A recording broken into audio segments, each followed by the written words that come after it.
नमस्कार, स्वागत है आप लोगों का अपने YouTube चैनल ऑनलाइन एग्ज़ाम में। हम लोग साइंस पढ़ रहे थे, साइंस के क्रम में केमिस्ट्री चल रहा था और केमिस्ट्री में आज पार्ट 9 पढ़ेंगे। इससे पहले 8 वीडियो अपलोड हो चुका है। उन वीडियो को जो नहीं देखे डिस्क्रिप्शन में लिंक दिया हुआ है या फिर आप प्लेलिस्ट में जाएँ और वहाँ से देखें। इससे पहले हमारे चैनल में जो नए हैं चैनल को सब्सक्राइब करें, वीडियो को लाइक करें और ज़्यादा से ज़्यादा शेयर करें। आज चलिए शुरू करते हैं आज का क्लास। आवर्त सारणी। आवर्त सारणी के क्रम में हमने थ्योरी सारा पढ़ चुका था। थ्योरी में आपका न्यूलैंड्स, डॉबेरानर, मेंडलीफ ये था। और आधुनिक आवर्त सारणी, आधुनिक आवर्त सारणी के भी हम लोग नियम पढ़ लिए थे कि फिजिकल और केमिकल, किसी भी तत्व का फिजिकल और केमिकल गुण जो है किसका गुणनफल होता है? परमाणु क्रमांक का होता है।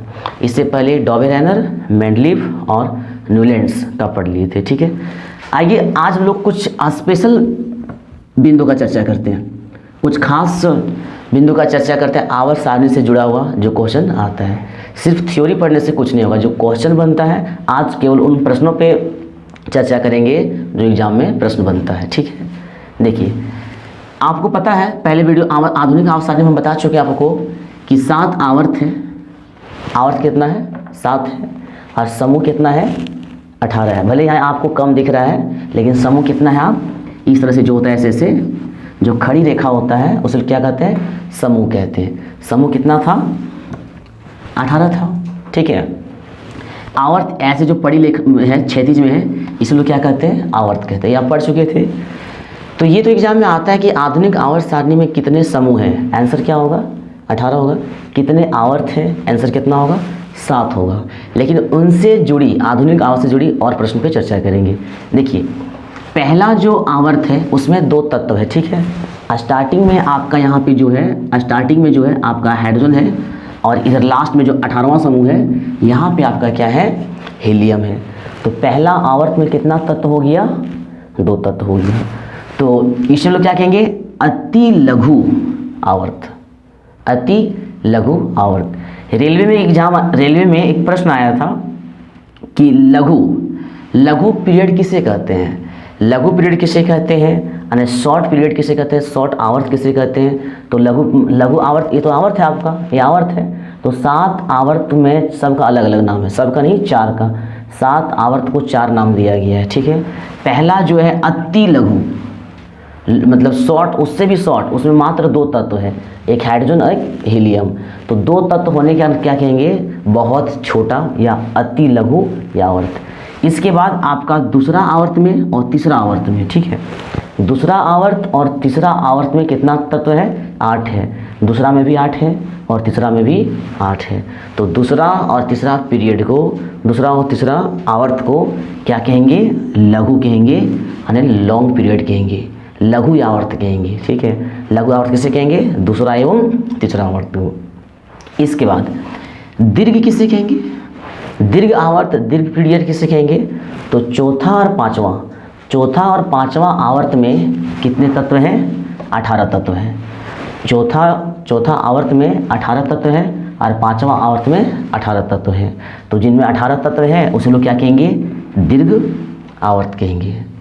इसके बाद छठा और 7वां आवर्त जो है इसमें 32 तत्व हैं। हालांकि 7वां को अपूर्ण माना जाता है, लेकिन आपका जो छठा आवर्त है उसमें भी 32 तत्व है और 7वां आवर्त जो है उसमें भी 32 तत्व है। तो उसमें क्या कहेंगे? अति दीर्घ आवर्त कहेंगे।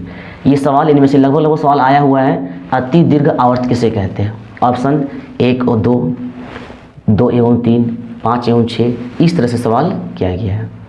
तभी आपने क्या देखा कि अति लघु आवर्त किसे कहते हैं, लघु आवर्त किसे कहते हैं, दीर्घ आवर्त किसे कहते हैं और अति दीर्घ आवर्त किसे कहते हैं। चलिए 7 आवर्त होता है, आप पढ़ चुके हैं और 7 आवर्त आपका क्लियर हो चुका है। ठीक है, अब क्या देखेंगे हम लोग? समूह। समूह कितना है? आपको पता है कि समूह जो है 18 समूह है। तो 18 समूह में सबसे पहले हम चर्चा करते हैं 18वां समूह। ठीक है, पहला भी चर्चा करेंगे, पहला दूसरा तीसरा सब चर्चा करेंगे। अब आपको 18 समूह रटना नहीं है, पहला से 18 क्या सब रटना है? जी नहीं। कुछ समूह ऐसा है जिसका स्पेशल बिंदु है, खास है, एग्जाम में बार बार प्रश्न वहीं से उठता है, उन समूह का हम चर्चा करेंगे। तो आपको पता है कि 18 समूह है, तो अंतिम का जो समूह है, जो आप यहाँ देख रहे हैं, अंतिम का जो समूह है, जो 18वां समूह है, उसमें कौन सा गैस है? उसमें अक्रिय गैस है, अक्रिय तत्व है, नोबेल तत्व है और उत्कृष्ट तत्व है। ये तीनों सेम नाम है, अक्रिय, नोबेल और उत्कृष्ट, तीनों क्या है? सेम नाम।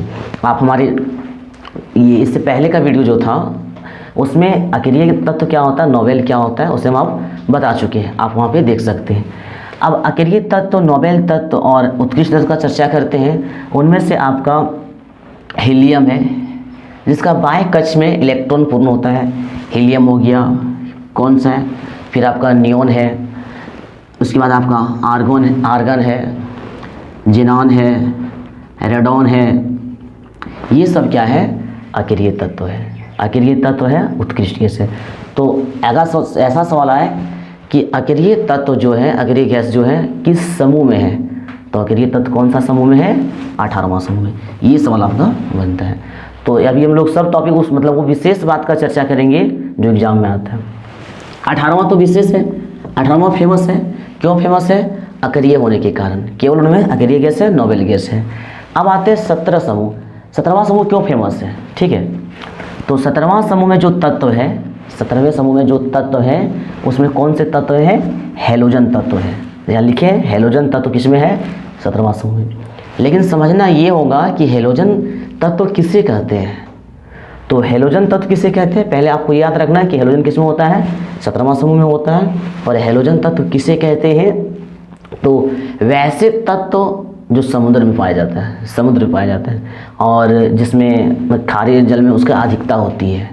ठीक है, समुद्र पाए जाते हैं और जो खारे जल होता है उसमें उसकी अधिकता होती है, खारे जल में ज़्यादा पाए जाते हैं। तो समुद्री जल में पाए जाने वाले तत्व को हम लोग क्या कहेंगे?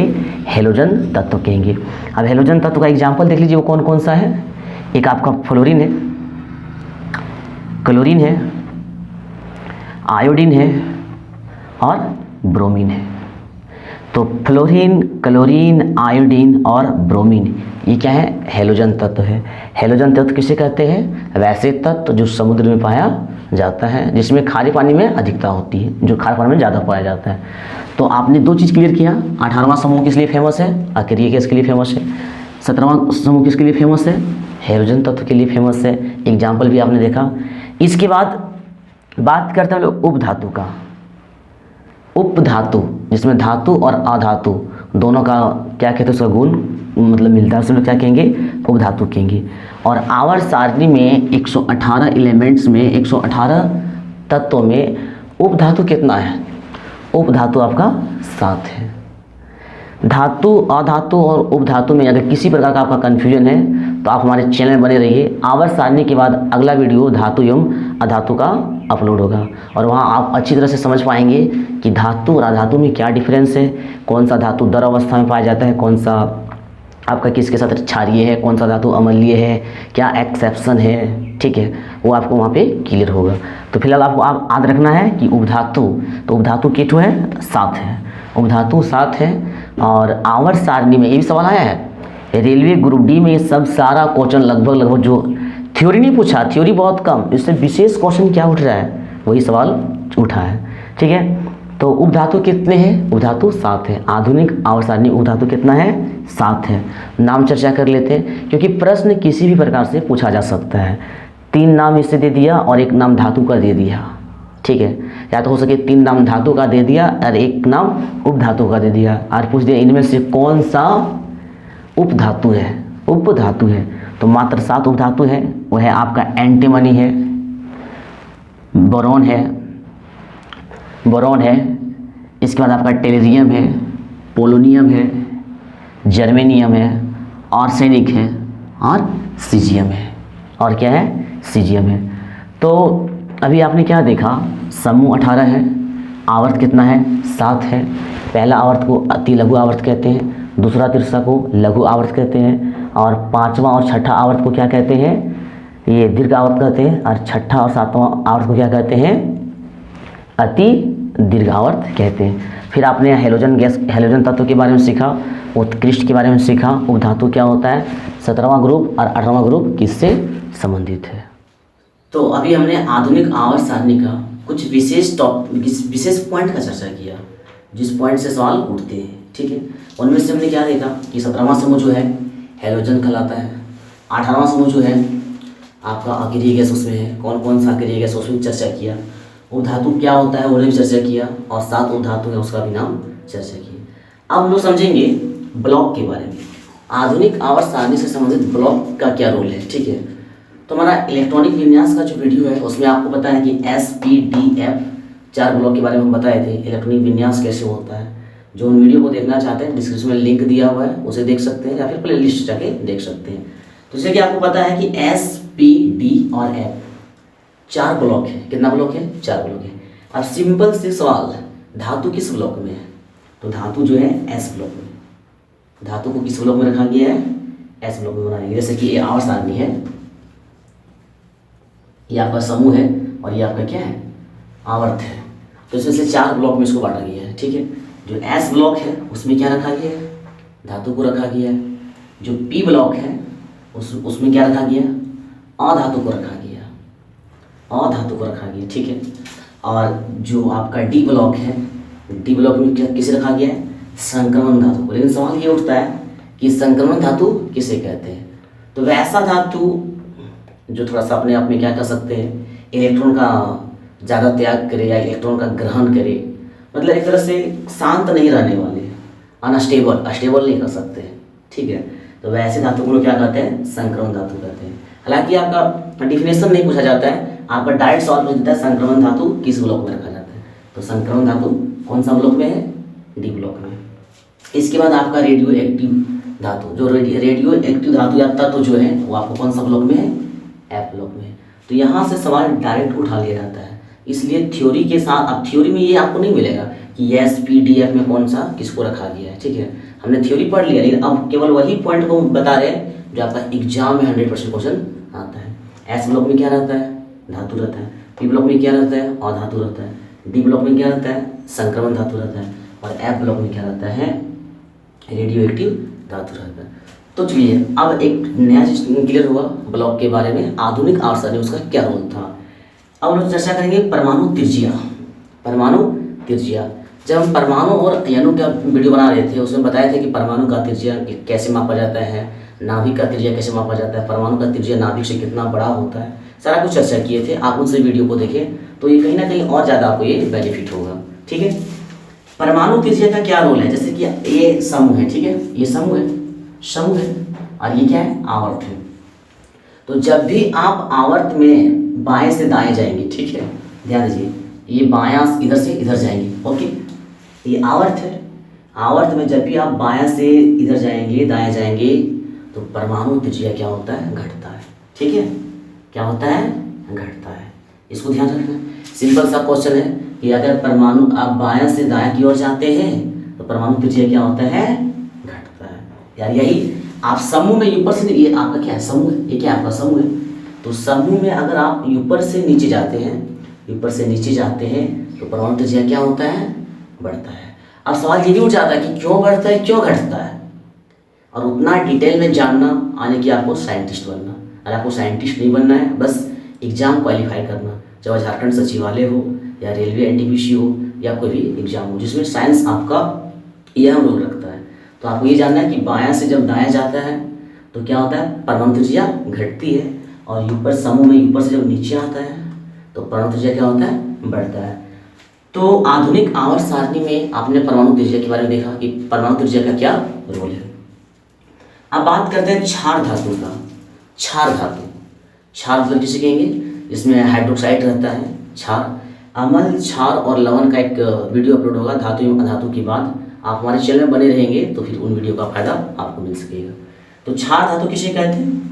तो पहला समूह, जैसे पहला समूह 18 समूह होता है, तो पहला समूह में जो तत्व है, पहला समूह में जो तत्व है उसे लोग क्या कहेंगे?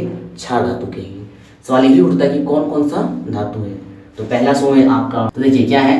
हाइड्रोजन है, लिथियम है, सोडियम है, पोटेशियम है, रुबिडियम है, सीजियम है और फ्रांसियम है। ठीक है, ये आपका। अब इसमें इतना भी याद नहीं रखना कि कौन कौन सा तत्व है, ऐसा इतना डील नहीं जाएगा। ठीक है, आपको साइंटिस्ट नहीं बना रहा है, बस आप में जनरल नॉलेज है साइंस का, ये चेक कर रहा है। तो आपको याद रखना कि पहला समूह में जो तत्व है, पहला समूह जो तत्व है उसे हम लोग क्षार धातु के नाम से जानते हैं। ठीक है, तो आपका पहला समूह क्लियर हो गया। और पहला समूह में जो भी तत्व है उसमें संयोजकता कितना होता है? संयोजकता सब में एक होता है। ठीक है, प्रत्येक में संयोजकता एक होता है। मेरा पहला चैप्टर जो परमाणु और अणु के बारे में संयोजकता, संयोजी इलेक्ट्रॉन सब कुछ बताया जा चुका है, आपने देखे और अच्छे से समझे। तो पहला समूह में प्रत्येक तत्वों का संयोजकता कितना होता है? एक होता है। ये भी सवाल आया हुआ है। चलिए बात करते हैं क्षार मृदा धातु। क्षार मृदा धातु, आपने क्षार धातु सीखेंगे तो क्षार मृदा धातु किसे कहेंगे? तो मतलब ऐसा तत्व जो मिट्टी में पाया जाता है और क्षार है, समझे, इसलिए उसका नाम हो गया क्षार मृदा धातु। और समूह 2 के जितने भी तत्व हैं, ग्रुप जो है 2 है, ग्रुप 2 में जितने भी तत्व हैं उसको कहा जाता है क्षार मृदा धातु। आप देख सकते हैं क्या है, बेस आपका क्या हो गया? बेरिलियम हो गया, मैग्नीशियम हो गया, कैल्शियम हो गया, स्ट्रांसियम हो गया, और आपका बेरियम हो गया, और लास्ट में आपका आर्य। आर्य मीन्स क्या होता है? किसी तत्व का संकेत है, बहुत ही फेमस तत्व है, वो क्या है? रेडियम है। क्या है? रेडियम है। तो पहला समूह के तत्व को क्षार धातु कहते हैं। ठीक है, और दूसरा समूह के तत्व को क्या कहते हैं? क्षार मृदा धातु कहते हैं। अब आप लोग जब इसका नेक्स्ट वीडियो आएगा, आवर्त सारणी का एक और हमारा वीडियो आएगा, वो आवर्त सारणी में अंतिम वीडियो होगा, पुनः हम लोग धातु और अधातु में चलेंगे। तो आवर्त सारणी में एक और वीडियो आएगा, उसमें हम आपको ये सिखाएंगे बिना आदि के किसी भी तत्व का, कितना तत्व है? 118 तत्व है। परमाणु संख्या, परमाणु क्रमांक अक्सर क्या करते हैं 20 तक बच्चे याद रखते हैं, और कभी कभी 20 से बाहर पूछ दिया जाता है। जैसे सोडियम का 11 है, मैग्नीशियम का 12 है, कैल्शियम का 20 है, आर्गन का 18 है, पोटेशियम का 19 है। तो नेक्स्ट वीडियो आवर्त सारणी आएगा, तो उसमें कुछ विशेष पॉइंट जो छूटा है उसमें लोग चर्चा करेंगे, और उसमें एक बताएंगे बिना याद किए परमाणु संख्या, किसी भी तत्व का परमाणु संख्या निकाल सकते हैं। ठीक है, तो आज के लिए बस इतना ही। यह वीडियो आप लोगों को कैसा लगा कमेंट बॉक्स में जाएं और कमेंट जरूर करें। वीडियो को ज़्यादा से ज़्यादा शेयर करें, लाइक करें, और हमारे चैनल को सब्सक्राइब करें। मिलते हैं नेक्स्ट वीडियो में, तब तक के लिए।